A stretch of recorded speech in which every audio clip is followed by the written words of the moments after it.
Melihat hal itu, mereka pun terpaksa membawa Jiu ke klinik hewan untuk mendapatkan pertolongan pertama karena jarak tempuh dari desa ke rumah sakit sangatlah jauh.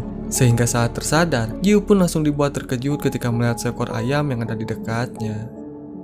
Dengan cepat, Jayong beserta yang lainnya segera menghampiri Jiu untuk memastikan keadaannya. Bahkan Jayong pun sampai mengetes ingatannya karena dia merasa khawatir jika Jiu akan mengalami gegar otak.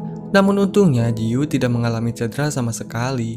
Jiu yang merasa khawatir dengan keadaan sang kakek, kini diberitahu oleh Jayong bahwa kakek neneknya sedang pergi berlibur ke Eropa. Selain itu, Ibu Li yang menambahkan bahwa dia telah diperintahkan oleh sang kakek untuk membuat Jiu merasa khawatir agar Jiu bisa segera datang ke desanya tanpa banyak alasan.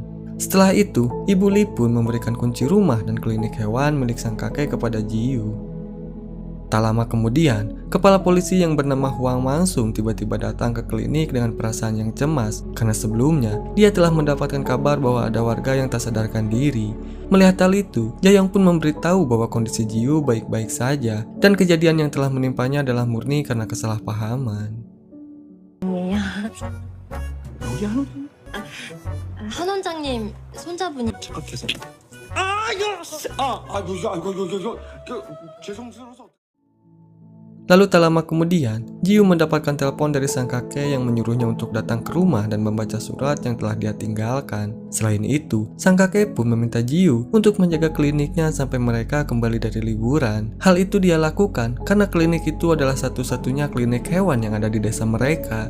Mendengar hal itu, Jiu pun merasa kebingungan dengan keputusan tersebut, sebab Jiu pun juga harus bekerja di klinik hewan yang ada di Seoul. Namun tak lama, seorang pelanggan tiba-tiba datang dan meminta Jiu untuk segera memeriksa ayam peliharaannya. Setelah itu, Jiu kemudian keluar dari klinik untuk pergi ke rumah salah satu warga yang bernama Pak Cho. Lalu tak lama kemudian, Jayong pun datang menyusul Jiu untuk meminta maaf. Bahkan, Jayong pun bersedia untuk mengantarkan Jiu sampai ke rumahnya Pak Cho. Saat dalam perjalanan, Jiu menghubungi Yun Yeong untuk memberitahukan keadaannya, dan beruntungnya Yun Yeong pun mengerti dan memperbolehkan Jiu untuk bekerja di klinik kakeknya sementara waktu. Kemudian, Jayong yang mencoba berbicara dengan Jiu malah kehilangan fokus hingga membuatnya hampir menabrak Haeyeon. Meskipun Jayong mendapati bahwa sahabatnya terjatuh, namun dia tetap mengomeli Haeyeon karena telah berdiri di tengah jalan. Namun setelahnya, Jayong pun meminta maaf dan berjanji akan mencuci pakaiannya. Sesampainya di lokasi, Jayong yang melihat Pak Cho sedang mengurusi ayamnya, kemudian dia pun mulai menyapanya. Melihat hal itu, Pak Cho pun langsung menyambut mereka dan segera menunjukkan seekor anjing yang telah berhasil dia tangkap. Ternyata, anjing tersebut telah memakan 7 ekor ayam milik Pak Cho hingga membuatnya merasa